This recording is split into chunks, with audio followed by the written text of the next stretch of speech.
Welcome back to Neelnila entertainment. இன்றைக்கி வீட்டிலேயே சுவையான எக் ரைஸ் தாங்க செய்ய போகிறோம். எந்த விதமான எக்ஸ்ட்ரா கெமிக்கல்ஸ், சாஸ் எதையுமே நம்ம ஆட் பண்ண போகிறதில்ல. வீட்டில் இருக்கிறத வச்சு செய்ய போகிறோம். எப்படி செய்கிறது வாங்க வீடியோக்குள்ளே போகலாம். அதுக்கு எது தேவையான பொருட்கள்னு பார்த்திங்கன்னா, கேப்சிகம், பீன்ஸ், கேபேஜ், ஆனியன், வெங்காயத்தாள், கேரட், இதெல்லாம் பொடி பொடியாக நறுக்கி எடுத்துக்கணும்.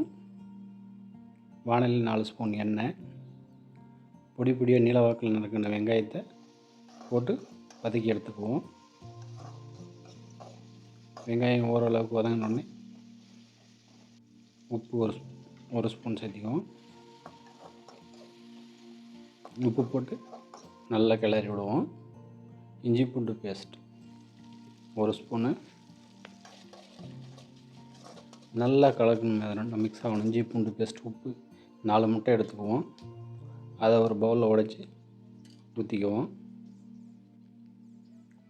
இந்த எக் ரைஸ் பார்த்திங்கன்னா டேஸ்ட்டாக இருக்கும். வீட்டிலே செஞ்சு கொடுங்க, கடையில் வாங்காதீங்க. அதில் அஜினோமோட்டோ, தேவையில்லாத சாஸ் எல்லாம் போடுவாங்க, நம்ம வயிற்றுக்கு எடுத்துடுவாங்க. அதெல்லாம் உடலுக்கு கேடானது. வீட்டிலே செஞ்சு சாப்பிடுங்க. அந்த உடச்சி ஊற்றின முட்டையில் உப்பு, மிளகாய்த்தூள் நல்லா மிக்ஸ் பண்ணி விடுங்க. அந்த மஞ்சளும் வெள்ளையும் நல்லா கலக்கணும்.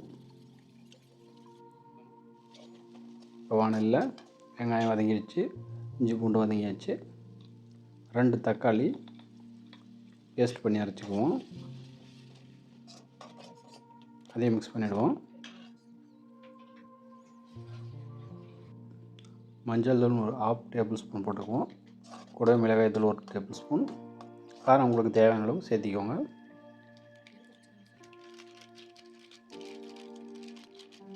Chicken masala 1 tablespoon. கூடவே கரம் மசாலாவும் 1 டேபிள் ஸ்பூன் சேர்த்திக்குவோம்.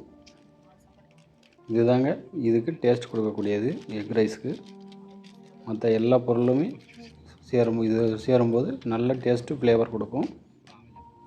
இதே மாதிரி வீட்டில் செஞ்சு பாருங்கள். இதெல்லாம் நல்லா கலந்து விட்டுருவோம்.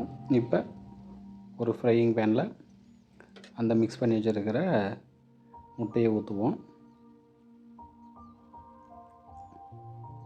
எக் ரைஸ்னால் பிடிக்காதவங்க யாரும் இருக்க மாட்டாங்க. இந்த மாதிரி செஞ்சு கொடுங்க. இப்போ பீன்ஸை மிக்ஸ் பண்ணிக்குவோம். பீன்ஸ் ஒரு 1/2 ஆயிலாக வதங்கணும். ரொம்ப கொஞ்சம் பொடியாக நறுக்கணும் பீன்ஸை, அப்போ தான் சீக்கிரமாக வதங்கும். நல்லா வதங்கிச்சு. இப்போ கேபேஜை சேர்த்துக்குவோம். கேபேஜை சேர்த்து மிக்ஸ் பண்ணி விடுவோம். மீடியம் தீயில் வச்சுக்கோங்க. கேப்சிகம் அதையும் சேர்த்துருவோம். நல்லா கலந்து விட்ருவோம். ஓரளவுக்கு வேகட்டும். உப்பு சேர்த்து மிக்ஸ் பண்ணி விட்ருவோம்.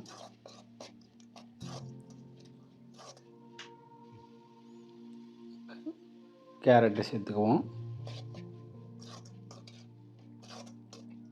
கேரட்டு சேர்த்து 4 பிரட்டுவோம். இது கொஞ்சம் வதங்கட்டும்.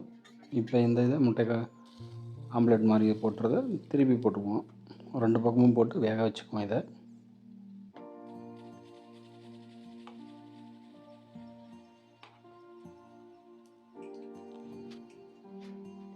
ரெண்டு சைடு வந்துச்சுன்னா அதே பீஸாக பண்ணிக்குவோம். இதை தான் நம்ம சாதத்தோடு மிக்ஸ் பண்ண போகிறோம். இப்போ அந்த மசாலாவோட சாதத்தை சேர்த்துருவோம். வடித்து வச்ச சாதம் பளபளன்னு இருக்கணும்.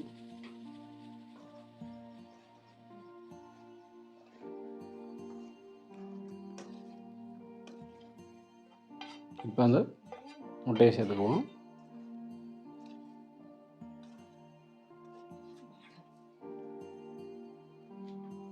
வெங்காயத்தால் பொடி பொடியாக நறுக்கி மேலே தூவி விடுவோம். கொத்தமல்லி தழை கொஞ்சம் தூவி இறக்கிடுவோம். சுவையான எக் ரைஸ் ரெடிங்க. நீங்களும் இதே மாதிரி செஞ்சு பார்த்துட்டு எப்படி இருந்துச்சுன்னு கமெண்ட் பண்ணுங்கள். இந்த வீடியோ பிடிச்சிருந்தால் லைக் பண்ணுங்கள், சப்ஸ்கிரைப் பண்ணாங்க மறக்காதங்க சப்ஸ்கிரைப் பண்ணிடுங்க. தேங்க்யூ.